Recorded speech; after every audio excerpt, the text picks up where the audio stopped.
So in today's class, we're going to start talking about one of the patterns that's very heavily used in the context of started services.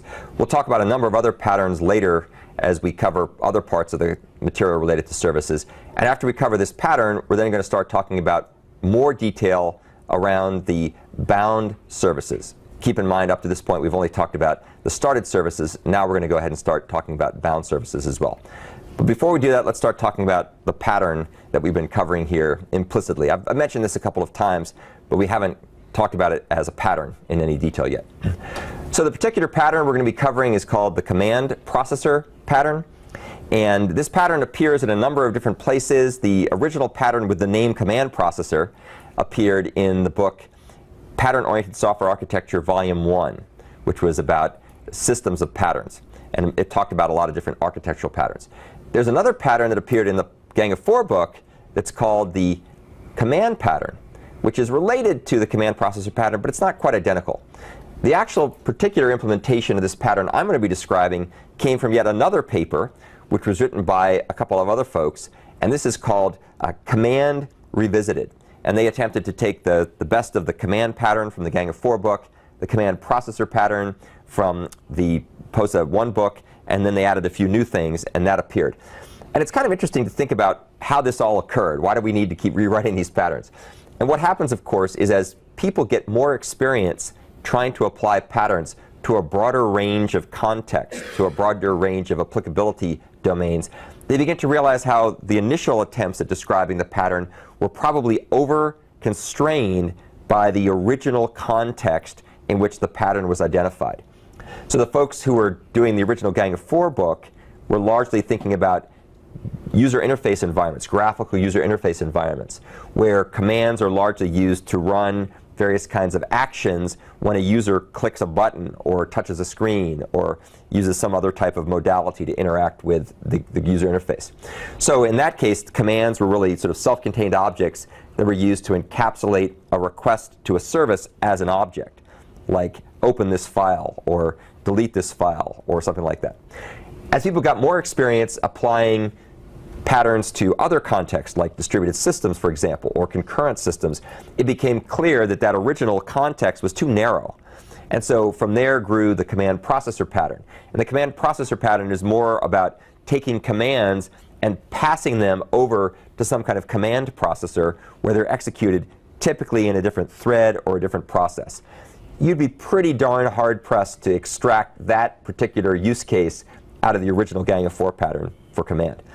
The POSA 1 pattern of command processor did a nice job, but it also was deficient in certain ways. And so as people got more experience, they took shots at trying to write this stuff down. So what I'll be talking about today is kind of an amalgamation of a number of different perspectives on command. And I think it turns out that the one that we're talking about here is very nicely related to what we see in Android, especially the intent service framework. First, let's talk a little bit about the context, though, in which this appears. So we're going to want to be able to process some long-running action, where long-running in this context means something that would take potentially too long and would end up blocking the UI thread, such that you would get an ANR call. So if we're going to download some kind of image from someplace, from a server somewhere, that might take a while, depending on how big the image is, depending on how heavily loaded the device is, depending on how heavily loaded the network or the server cloud, the storage, whatever it is, depending on the load, it might take a while to download. So as a result, if we're not careful, we could end up blocking in that download call. The problem, as you all know, is if you do blocking calls from the main thread of control, the UI thread, that's going to run the risk of triggering the application not responding dialog. So something will go wrong. It'll say, this is not working. Do you want to shut it down? And so on. So that would be problematic. We don't want that to happen. Take a look here at this website for more information about the perils of ANRs and when they occur and what to do about them. So the solution here, which we've already talked about, but now we're going to start talking about it more from a pattern-oriented perspective, is to implement some kind of command processor in order to encapsulate a download request as an object that you can pass from an activity that you don't want to block to a service where that thing can run in some kind of background thread and run at its leisure.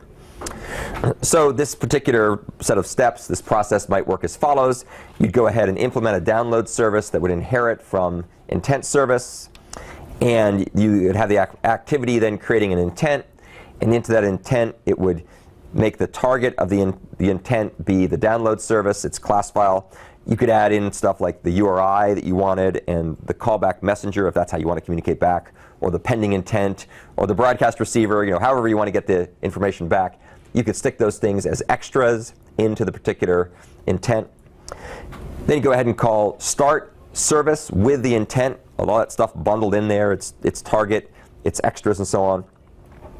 That will cause the Android Activity Manager service that we've talked about recently to go ahead and spawn off the service, to start the service, the download service, if it's not already running. Since that thing is implemented as an intent service, that will go ahead and start a thread in the background using the service handler model we've looked at before. And then, of course, under the hood, that'll end up calling the onHandledIntent method, which will download the image in a separate thread. By the way, we had an interesting discussion on the mailing list about the thread pool executor, which is part of your current assignment, and what might be the benefit of using that. So if you think about intent service, the intent service only lets there be one thread at a time, the background thread, that's being used to download the image. And that works for the very simple use case we just described here. You have one activity talking to one service, which is downloading one file.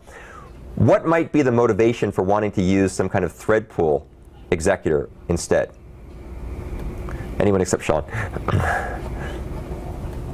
Krista? We have a list view filled with images, so we want to get them as fast as your CPU. Great. So one example would be that you've actually passed over a batch worth of things to download, and rather than doing them sequentially in that one thread, you want to go ahead and maximize the potential concurrency or parallelism in the system.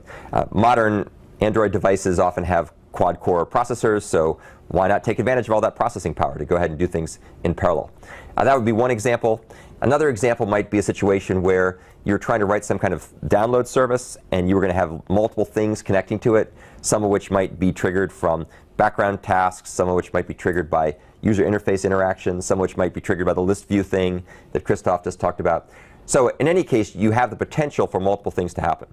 So that would provide a good example of why you would want to have multiple threads running in a service, be it in a separate process or in the same process as the original client.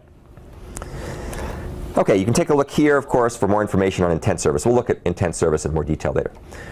So it turns out that this particular way of arranging things is, as often is the case, not just a random set of classes thrown together just for the fun of it, but this is actually an implementation of a pattern.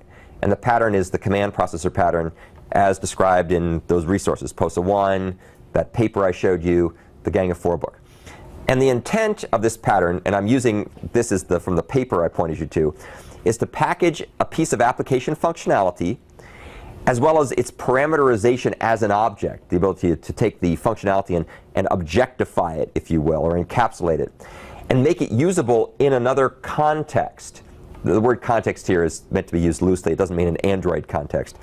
Such as in a later point in time, you might put it in the queue and run it later, or you might use it, for example, to run in a different thread or a different process. So you want to be able to defer what you want to have done from when it gets done and how it's going to be done. So those things become different orthogonal dimensions, largely orthogonal dimensions in the design space. So here's a picture of the pattern from the POSA 4 book, which is a distillation of various things. We'll talk a bit more about the structure in a second. And there's a good link to go find out more about this particular pattern, the command revisited.pdf file. So when would you want to apply this pattern? Well, there's a number of circumstances where it would become useful. One is a situation where you want to be able to decouple the decision of what code to execute from the decision of when this code should be run. So you might want to be able to specify what to run and then be able to queue it and then execute it later in some other context. You also might want to be able to do things in such a way where you can change the implementation of your service without breaking the client code that relies on it. You don't want to have to go and change the interface, for example, and recompile the client. You want to be able to pass some kind of more loosely coupled, loosely bound, message-like abstraction that's a bit more pliable, a bit more flexible, a bit more adaptable to the particular needs of your environment. So you don't tightly couple things. The key thing here is tight coupling. You want to avoid that.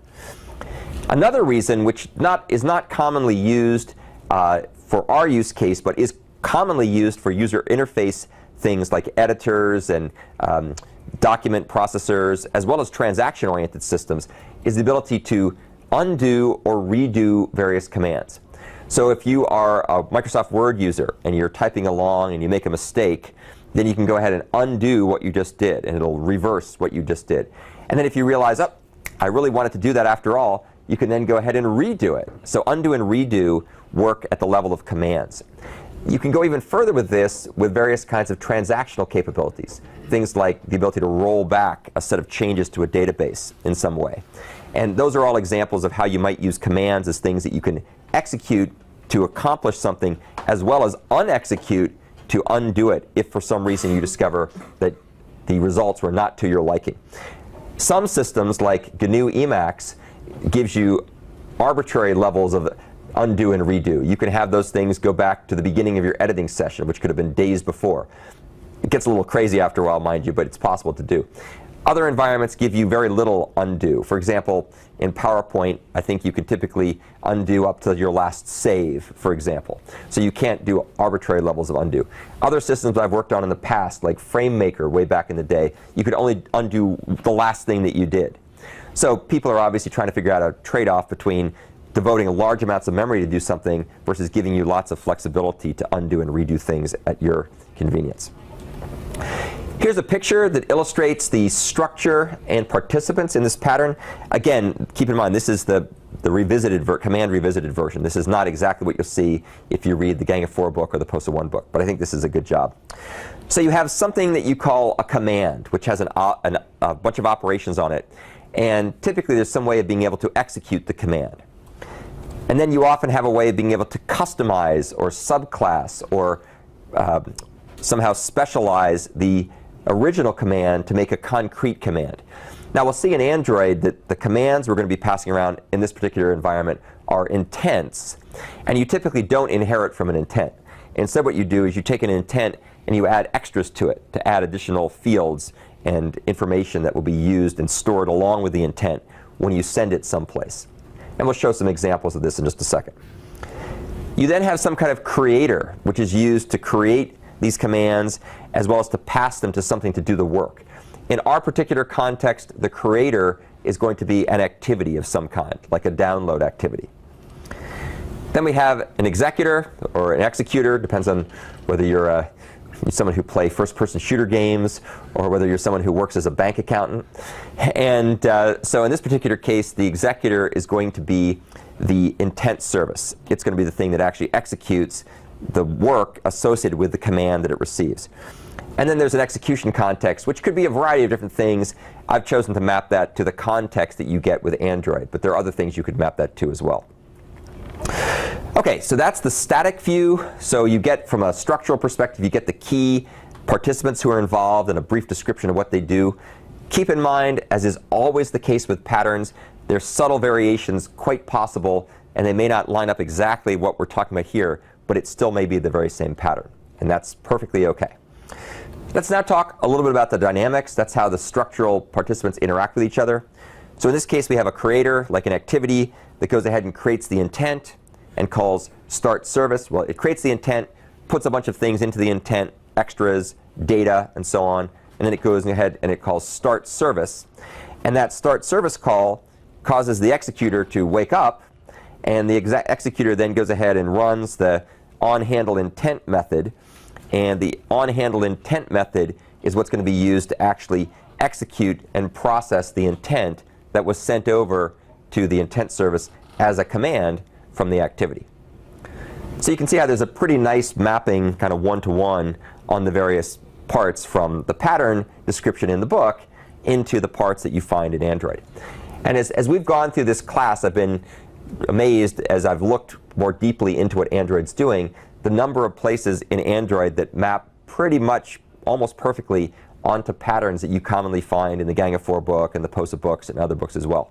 And that's a good thing, because it means that Android has high pattern density. It means the people who designed it either intentionally or accidentally, serendipitously, figured out how to tap into some really good time-honored ways of building these kinds of systems.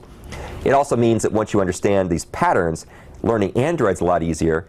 And as you move to other environments that are not Android, but also implement those patterns, you'll be well disposed to be able to port your knowledge of design and architecture in much more interesting ways. By the way, it would be absolutely fascinating to take a look and see what architectural patterns went awry in the rollout of the Obamacare website. I think that'd be really fun. Somebody go in there and do some forensics and see what's lurking underneath the hood. I suspect you might find more anti-patterns than patterns, but you'd still learn a lot of stuff. Like regression load testing is a good thing to do before you go live. That's a pattern that they probably should have applied. I think the anti-pattern is cross your fingers and hope for the best, right? That doesn't always work so well. Okay, so there's a lot of different consequences of using this particular pattern. Some of the good things: the client is not blocked for a long duration of time. So if you take a look here, you can see here's just a little snippet of code we might have that's going to go ahead and start up an intent service, which is going to handle the request and then maybe reply via a messenger, who knows what. And the way we do this, as you can see, is we create the intent. We say we want it to run with a download class. We set the data. We create a messenger. We stick that in as an extra. And then we call start service. And the call to start service does not block the client. It's not going to wait for that thing to start. It's just going to sort of fire it over there and go on its merry way to be driven by further callbacks.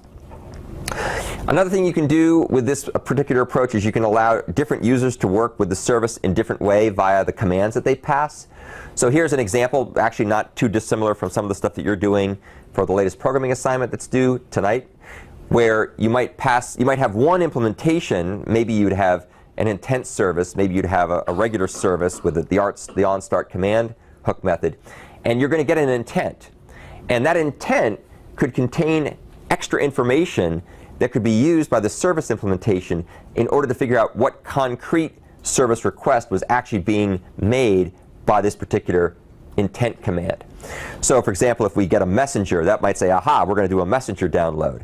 If we don't get a messenger, then maybe we're going to do a broadcast download. We're going to download it and then broadcast, and so on and so forth.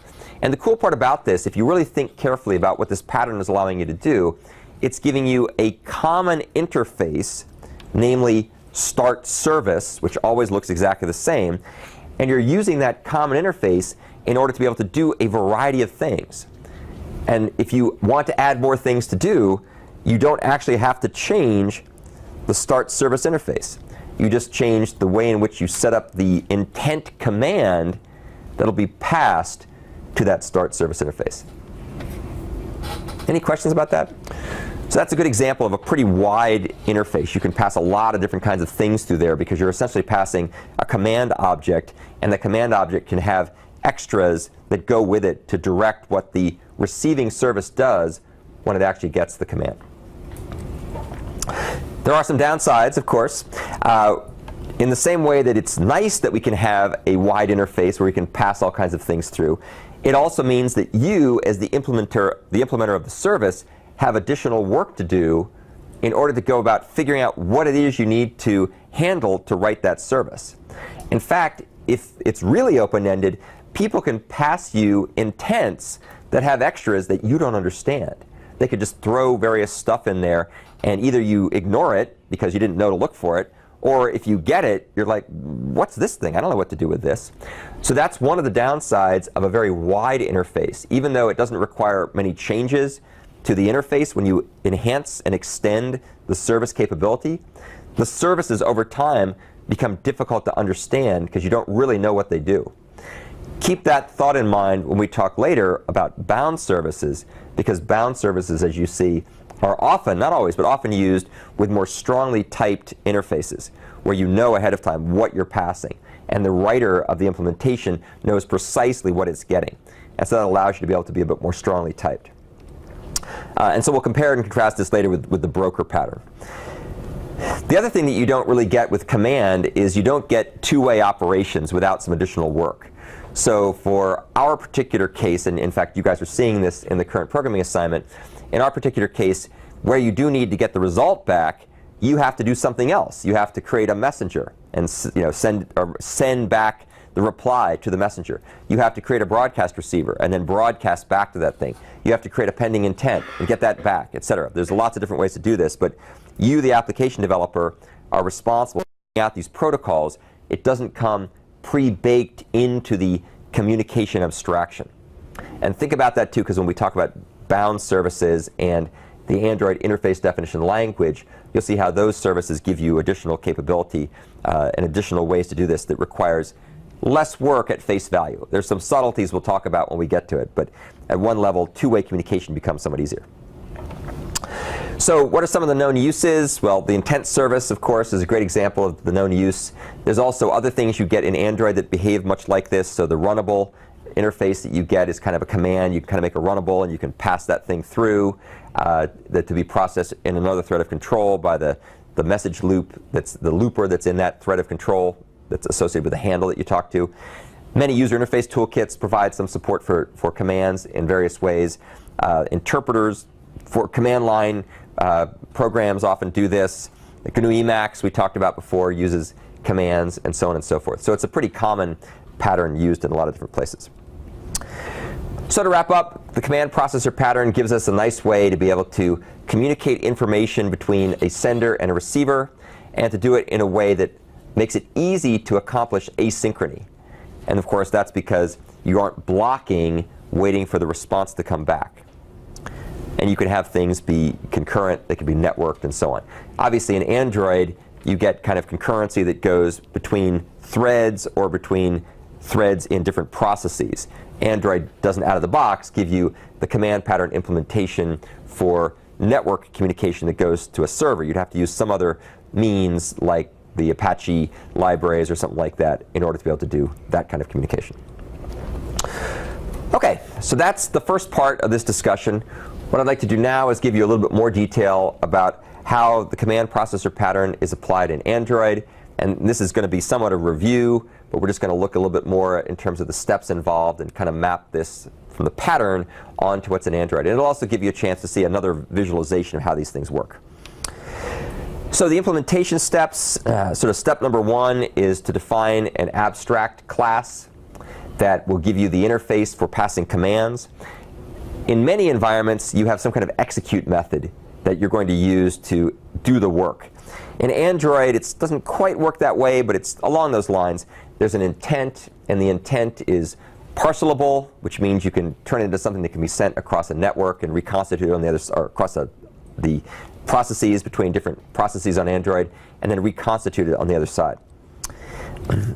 We then have the need to be able to add state, so you can pass information, data, along with the command. In many cases, that's used by subclassing from a command interface and filling in a bunch of fields to do the bidding of the subclass. In the context of Android, it's a little different, but it's along the same sort of lines. We have a bunch of operations to set data and get data, which work on URIs, as well as to be able to put extras and get extras to be able to work on other kinds of data, strings, ints, bundles, things like that. We also then have to define and implement the creator, the thing that actually creates the stuff that we're going to use with the commands. So in our particular case, that's typically done by an activity where we might have some kind of click handler, which when you click on it, will go ahead and make an intent connected either implicitly or explicitly to some kind of service or other component. And then you stuff the various extras into the intent, and then you call start service, which, as we've seen, doesn't block. We then have to define the context. In this particular case, we'll just grab the context that we get from the Android context, which on the activity side of the world gives you operations to do a whole bunch of things. On the service side of the world gives you some other things. You can do things like send broadcasts, or be able to register receivers for broadcasts, start activities, start services, and so on and so forth. Those are various things you can do in the context. And then the final thing, of course, is to implement specific command functionality in subclasses. So in the context of our pattern implementation in Android, what that's going to relate to is inheriting from intent service and then filling in the on-handle intent hook method, which, as you all know, when it gets called back, will be running in a separate thread of control. Here's another way to look at this stuff. This is how this might be applied in the context of your programming assignment. So we might have a download activity process, which has a download activity. And well, let's assume we're using the messenger variant of things here. And we go ahead and send the service to the activity manager service. It starts up this particular thing. And the intent service will then, on-handle intent method, will go ahead and grab that information and then reply back to the messenger. As you can see in this particular case, the service connection portion is not used. So I'm going to go ahead and just zap that from the picture here. We'll talk about this in just a second when we start talking about bounded services, because they end up actually using this kind of stuff. Here's a little bit of the code just to illustrate this. So you can see we go ahead and create an intent, put some information into the intent. And here's the receiver. We go ahead, in this particular case, get the bundle of extras out of the intent, go ahead and look up the URI, get that back, and then we go ahead and get the messenger that was also bundled in there, download the file, and then send the messenger back to the client. OK, so that's basically the coverage of the intent service. Are there any questions about any of that stuff? So at this point, you should be very well equipped to do the intent service part of the assignment, which is really simple. And that's great. That's intentional. Android makes it really easy to do worker thread-like concurrency and to combine it with ways of talking between different processes or between activities and services, where the service will then have its own thread running in the background. So that makes life easy. OK, what I'd like to do now is I'd like to talk about bound services. So just to kind of recap where we've gone, we've talked about services in general. And then we've also talked about started services. And in the context of talking about started services, we talked about various ways to communicate from the started service, from the activity to the started service, largely by putting things in intents as extras or data. And then we've also talked about 3 different ways of getting data back from the intents, or back from these services. So we talked about using messengers. We talked about using broadcast receivers. We talked about using pending intents. And now we've talked about the command processor pattern, which is basically the pattern that helps to guide the design and rationale for the particular way in which Android does started services. Now we're going to talk about a bound service, and we're going to see how it differs from a service, from a started service, and we're also going to see how you can program it. Turns out a bound service is more complicated than a started service, but it also gives you more capability as well. So a bound service basically gives components an interface that clients use to interact with the service. And there's a couple of different ways to do this. One way to do this, the very simple way to do this, but not really very generalizable, is to use messengers. So it's actually possible to be able to bind your activity using a bound service to a service that gives back a messenger. And then a client, when it wants to talk to the service, can say send, and it ends up sending the request over to the service. So that's one way to do things. Another way to do things, which is more interesting, is to use the Android Interface Definition Language, AIDL. And AIDL is a way of describing interfaces, much the way that Java describes interfaces, where you can have a number of operations or methods with strongly typed parameters and return values.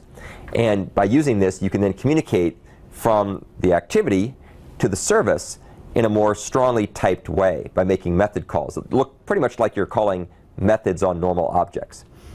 In either case, whether or not you're using the messenger approach or the AIDL approach to do this, there's something called a broker that's sitting between you and the other side, you being the client and the other side being the service.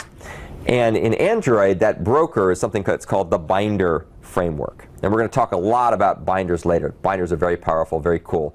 For right now, just be aware that binders exist, and they implement the broker pattern, and they also implement something called the proxy pattern, as well as the adapter pattern. So we'll talk about those things later as well. So let's talk about how you start launching a bound service. And you'll see that launching a bound service is initially similar to starting a started service, but there's a few subtleties you have to be aware of, and you'll be aware of them very quickly because it gets complicated in a hurry. The good news is if you break it down into a set of protocol interactions with callbacks, it's not really all that hard to understand. So what you do here is you end up having the application called bind service. And bind service will set up a so-called persistent connection, persistent being a relative term here. Persistent at least means that as long as there is some client that has a binding to a bound service, that bound service and its connection will continue to be around. At some point, the clients may all go away, in which case the service may be able to shut down. We'll talk about how that works as well. So as you can see here, we create some new intent, and then we call bind service. And one of the things you'll notice here is that you have to be able to pass a connection object to the service. So let me change the name here, update to match the slides. So when you call bind service, in addition to passing the intent and some other flags, you also have to give it a service connection object. And the service connection object is used in a very interesting way via callback operations to do a handshake with the service that gets started. And I'll show you that from a couple of different perspectives. It's a little bit mysterious at first to see how it all works. So keep in mind that this is kind of on the client side. Now we're talking about the service side. So on the service side, several things happen. The onCreate method will be called for the service, and then an onBind method gets called. So if the service is not already running, it'll be started. Its onCreate method gets called, and onCreate does a variety of different things. But here's the interesting part. This is the part where the onBind operation gets used. And I guess just for kicks, let's do this just for kicks. I will do a little surgery here, and I'll come back and clean this up later. I'm actually going to put this stuff over here in this example. And we will then say binder equal new download stub. We're going to do this call in onCreate. It doesn't have to be done here. Just give it something to do. And then down here in this code, when the service is up and running, when the bound service is up and running, then Android calls back the onBind method on the service. Now, remember, a started service always returns null for onBind. But a bound service has to return some kind of so-called binder object. And we'll see what this binder object does later.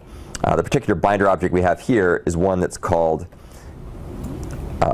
binder, and it's of type iDownload.stub. You'll get to learn more about how this works later. Okay, so the binder object goes back to the client, and we'll see how this gets used in a second. And what happens here, henceforth for a little bit, is an interesting sort of dance going back and forth. There's a protocol that's run to make sure that both sides get state that's important for them. So the client calls bind service, passes this service connection object. That service connection object is going to be used under the hood, and the onBind method gets called back to get a binder. And then under the hood, what will happen at this point is that the Android framework, the Android runtime, will call back onto the onServiceConnected hook method defined by the service connection instance in the client side, in the activity side. And what it's going to pass back is the binder instance that was returned from onBind. So the iBinder instance gets returned back to the calling client via its onServiceConnected hook method. Now this is confusing at first because there's lots of callbacks taking place between the activity side and the service side, but we'll break it down. I'll show you some animations that'll hopefully make it more clear. The client then takes this information and it stashes it away somewhere. It stores it in something that's basically a proxy, and in this case we call it sync service. And I should probably go ahead and define what that thing is. That thing is basically of the appropriate type that can be used to call this. So it's the download. I think it's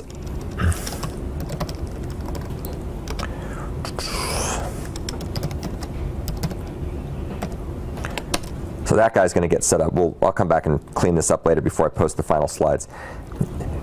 So now that we've got our proxy, then what can happen is the client activity, when someone clicks a button, like they click the download file button, we go ahead and say, download the image from whatever URI was passed in, and that will go ahead and make a call over to the service, and the download image method gets called back on the binder, and that guy then goes ahead and downloads the file. Now, what's particularly interesting about this particular example, as you can see here, is this call here is a blocking call. In fact, let me go make this more clear. Let me go grab something I can use to comment this with. And so what we're going to see here is that we're going to end up getting back the result, and download image is a blocking call. That's important, and we're going to come back to that later when we talk about variants of using bound services. So this call blocks. Here's the implementation of this call. This call goes ahead, downloads the image. Important thing to remember about this guy is going to run. It's going to run in a separate thread of control. It turns out that the binder mechanism that we have in Android has a pool of threads that run in the background, and when requests come in from clients, they get serviced out of this pool of threads. This is actually another good reason to use a pool of threads. So you can have different clients making calls at the same time, and they will be handled in different threads of control. Now, there is a limit on the number of threads. I think there's something like 20 threads or 16 threads by default. So if you had lots and lots of concurrent calls that took a long time to run, eventually you could end up blocking the server process. But as long as you haven't hit that max number, the server process will be able to run. OK, so that's basically how you create a bound service. You bind to it. There's this dispatching taking place to get back the service connected information via on-service connected, passing the binder object back. That binder object then is used by the client as a proxy to invoke an operation when someone clicks a button or does something else to generate a request to the service. That request is then handled by a method implemented in the service, and when that's done, it'll return the result back. And for this example here, we can imagine that we have things blocking synchronously. Turns out that that's a problem, and we'll describe why that's a problem later, and we'll describe how to work around this by using some other patterns. OK, now, how do we stop this darn thing? Well, once the service has begun, we want to be able to keep it alive and the connection to it alive as long as there are people who want to carry on a conversation.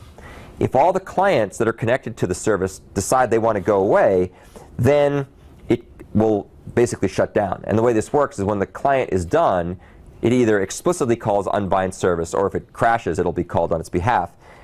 And when all the clients have gone away to a bound service, then by default, that bound service will shut itself down automatically.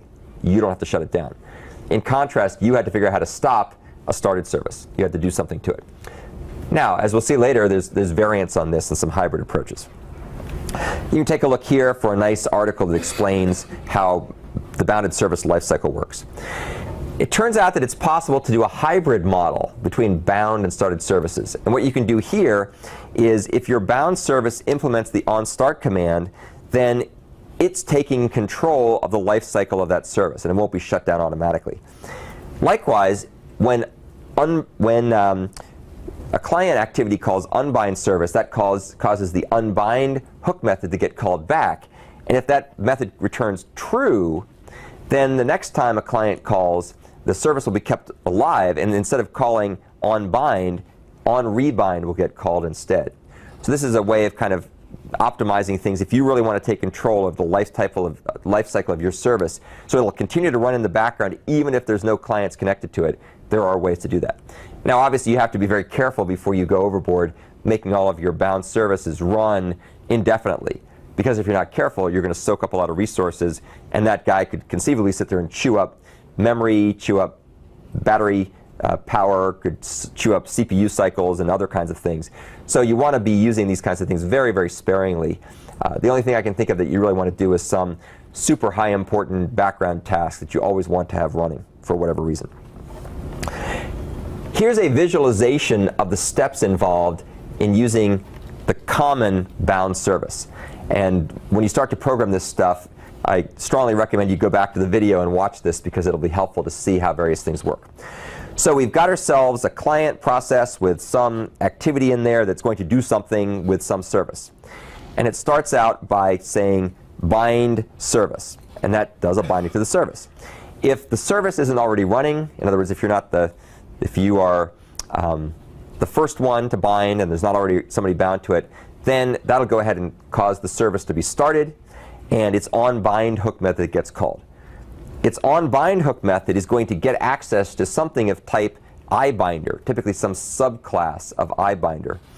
And that's going to be passed back as the return value from onBind. The underlying Android framework for dealing with binders will take that reference, come back over to the client activity and say, service connection. I'm calling back your onServiceConnected hook method, and I'm passing in this particular binder object. That guy then takes it and squirrels it away, stores it in a local variable somewhere, or a class variable somewhere, instance variable somewhere, so it's visible to the activity. And then when somebody does something, like they click on a button or whatnot, then that'll cause a method to be invoked via that proxy, which will trigger a dispatch on a stub, which is the adapter that lives in the service process. And that then will go ahead and invoke the same method back on the implementation of the binder object. So what we're really doing is we're essentially passing back a proxy from the service to the client activity, storing that through a callback through onServiceConnected, and then using that proxy to invoke method calls on the client activity that end up being dispatched back in the service. Now, under the hood, there's a whole pile of patterns going on here. So we've got broker, we've got proxy, we've got activator, we've got adapter. We've probably got 2 or 3 more things that I haven't listed here. But the point is that you've got a lot of patterns, and the Android binder environment is a very pattern-rich type of thing. So later we'll talk about the broker pattern, we'll talk about the proxy pattern. You'll get a chance to learn these patterns. It's worth noting, just as a side note here, I'll cover this later, that this is by no means the most elegant or most efficient way to do the broker pattern. The Android pattern exposes an awful lot of weird details that are kind of implementation driven.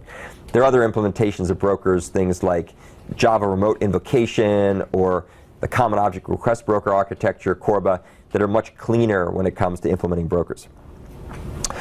So from a client point of view, here's what you do. You have to implement the service connection and override its callback methods. There's onServiceConnected and onServiceDisconnected. Those are the 2 things you have to implement. Then you call bind service, passing in the service connection implementation, and that'll end up getting back a result. When the receiver side processes stuff, that causes the onServiceConnected call to get dispatched, and you get back the proxy that you're going to stash away. And when you're done, you unbind, and then that goes ahead and removes your particular connection to that service. Now, there may be other ones. If there are, then it'll typically continue to run. Always make sure you unbind when you're done so that you don't have problems where services run longer than expected. From the services point of view, there's a bunch of steps that are involved. When Android calls onBind, it gives it back this iBinder, and this all occurs asynchronously. So the client does not block in bind service. The client does not block in onServiceConnected. The onBind call doesn't block. Everything is designed here to be non-blocking, and that's why there are all these callbacks taking place, because the idea is not to block the client or the server from doing other things while they're waiting for the connection to be established. In fact, the ironic part is, out of the box, by default, everything is non-blocking except for the 2-way call to do something like a download image. That blocks. So we're going to talk later about how to fix that by passing callbacks. OK, so we talked about this, how those things work. So to kind of wrap up this stuff, and then we'll do the quiz, turn out that there are 3 different ways to communicate between clients and bound services. One way is to use the binder class. This really only works if everything's running in the same process, so it doesn't generalize. The other approach is to use a messenger. We're going to show some examples of that very soon. in that case, the on-bind method returns a messenger, and then the client gets that and it can make the send call on the messenger to send data from client to server. And the third approach, which is the coolest approach, is to use the Android interface definition language. And we'll see each of these approaches has sort of a pro and con in different kinds of ways. So to kind of recap the overview of services, now that we've covered both bound and unbound, or bound and started services, services allow you to do long-running operations that take place in the background. Started services are fairly simple to program for simple things, but they get kind of out of control when you get to more complex things. Bound services give you a more optimized communication model, but it's more complicated because of these various callbacks required to synchronize and set state up on both the sender and the receiver side. There's lots of examples of bound services in Android, probably about the same number of bound services as started services, and so you just have to pick and choose which ones you want to use for your particular goals. Okay. Any questions?